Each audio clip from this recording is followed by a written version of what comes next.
What's going on, YouTube community? I think this video was way overdue. Pun totally intended.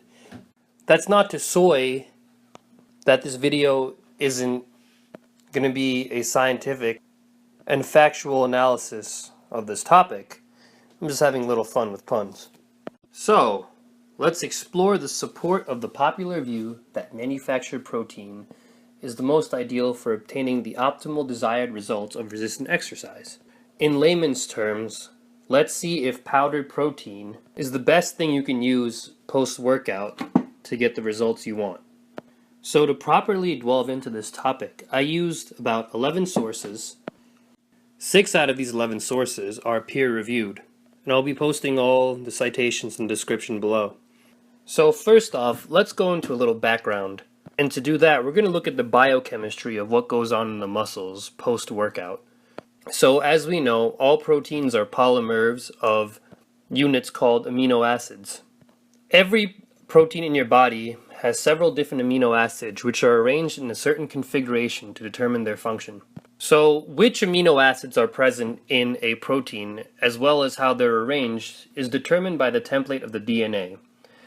The DNA sends out the mRNA to the cytoplasm of the cell, and that links together specific amino acids, which correspond to the DNA sequence to produce a protein.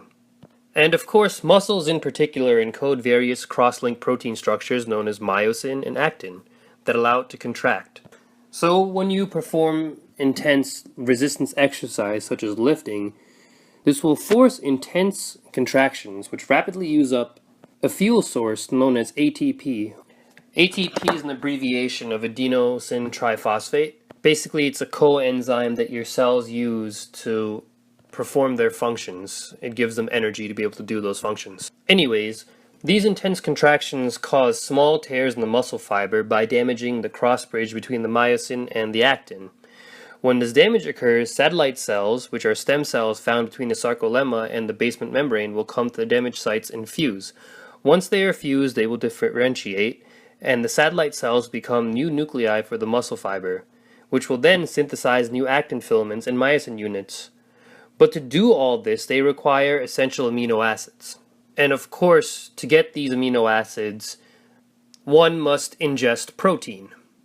And usually post-workout, a little bit extra protein is needed than normal because there's an increase in size from the satellite cells, and the factors that respond to damaged muscle fiber need additional proteins to work properly.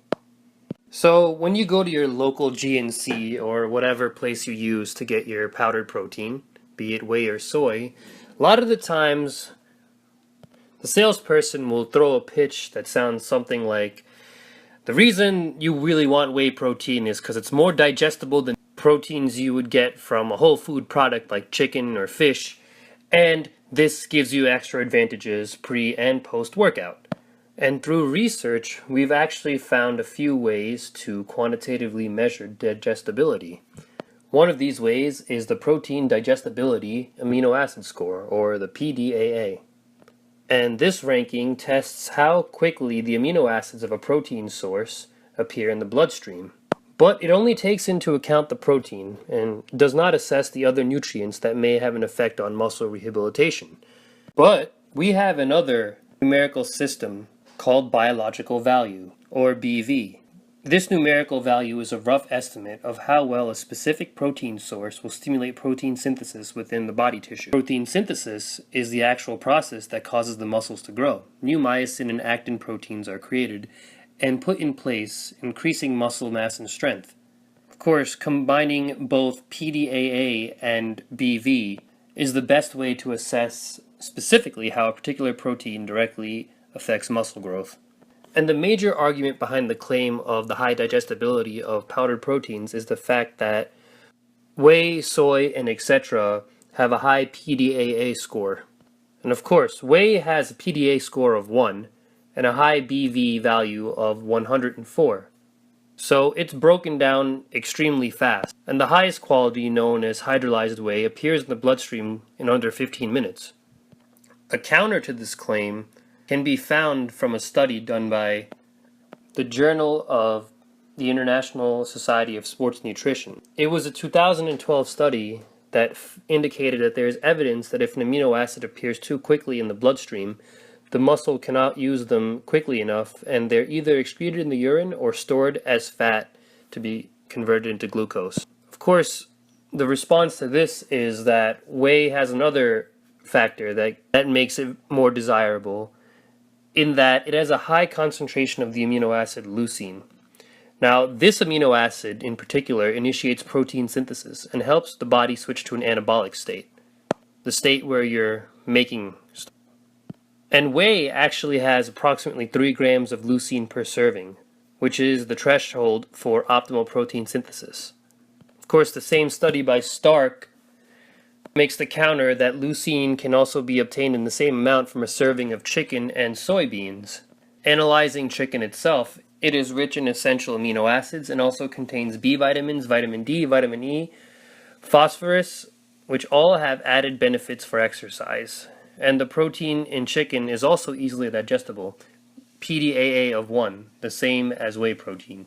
Now, personally, if I was going to respond to this claim by Stark, I would make the argument that you can mix whey with the fruit smoothie and get some of these vitamins and stuff as well. But of course, that claim is just something I would hypothesize, and I would have to actually research and look into that. Now I'm looking at this study by May. It's a 2009 study, and it's called Acute and Long-Term Effects of Resistance Exercise with or Without Protein Ingestion on Muscle Hypertrophy and Gene Expression. In this experiment, the participants were divided into 3 groups. A group that used whey protein, a group that had a placebo, which was a non-energetic drink, and a control group. Specific instructions were given to the whey protein and placebo groups. They would not consume anything 60 minutes prior to exercise, nor would they eat anything 30 minutes after the workout. They would follow the same diet with the exception of whey protein or placebo being used pre and post workout. And finally, when the results were collected, it was shown that body mass had increased significantly for both the protein and placebo groups, while predictably there was no change in the control. And of course, the cross-sectional area for muscle growth and muscle force generated of the protein and placebo group was much larger than the control group. So between the protein and placebo group, the difference in the size of the quadriceps femoris was not significant in a statistical sense. However, protein did have a 3% increase in the vastus lataris muscle, and also the whey protein group had a 5% increase in isometric leg extension. We'll talk more about this at the conclusion. Now, another one I want to talk about is soy protein. You go on YouTube and look up vegan bodybuilders and whatnot, they all love this form of protein. It also has a PDDA score of 1, meaning it's very digestible. However, with a biological value of 74, it is a generally inferior protein for muscle repair to the whey protein. Now, there was a 2007 study done on soy protein by Hartman that compared powdered soy protein to a whole food protein, in this case, fat-free milk. So for this experiment, 56 untrained participants were compared for use of fat-free milk, the soy protein drink, and a carbohydrate drink, which was a control. Now, the soy protein drink was made to contain the same amount of calories and macronutrients as the milk. It was also isonitrogenously matched to the milk, while the carbohydrate control drink was made to have the same calories as both test variables. So the subject's muscle hypertrophy and strength were measured baseline before any training was done, and the collection period was 3 days after training had commenced. Subjects would train 5 days a week for 12 weeks, and the drinks were consumed immediately after exercise. Then a second consumption of the beverage was done an hour following the initial consumption. The results showed that the group that consumed the whole food had a higher lean body mass and a significant increase in body weight and decreased body fat when compared to the other 2 groups.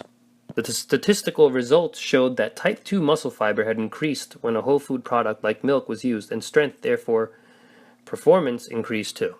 Another 2007 study done by Wilkson replicated this experiment but used skim milk instead of fat-free milk and basically obtained the same exact results.